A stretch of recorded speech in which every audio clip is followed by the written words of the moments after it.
Hello అండి, మీకు రోటి పచ్చడిలో ఏ రోటి పచ్చడి అంటే ఇష్టం కామెంట్ చేయండి. నాకైతే ఫస్ట్ పచ్చిమిర్చి టమాటో రోటి పచ్చడి, అది కూడా మా అమ్మ చేసేది చాలా ఇష్టం. చాలా బాగా చేస్తుంది మా అమ్మ, చాలా టేస్టీగా ఉంటుంది. మన ఛానల్లో ఉంది, అది కూడా ఒకసారి చెక్ చేయండి.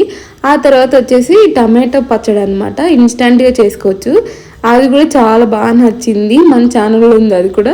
ఆ తర్వాత వచ్చేసి ఇదే అనమాట దోసకాయ రోటి పచ్చడి. ఈరోజు వీడియో కూడా అదే, మా అమ్మ స్టైల్లో దోసకాయ రోటి పచ్చడి అనమాట.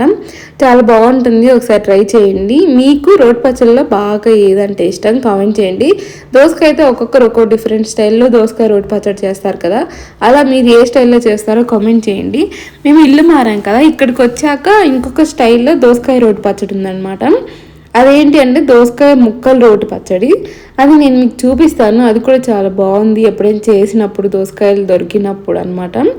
సో మీకు ఏ రోటి పచ్చడి అంటే ఇష్టం కామెంట్ చేయండి. మన ఛానల్లో టమాటో పచ్చడి ఇన్స్టెంట్గా చేసింది అయితే, మా అమ్మ పంపించిన టమాటోలతో రోటి పచ్చడి చేశాను అని ఉంటుంది, అది ఒకసారి చెక్ చేయండి.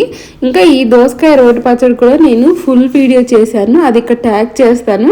లేదు అంటే మన ఛానల్లో ఉంటుంది, ఒకసారి చెక్ చేయండి.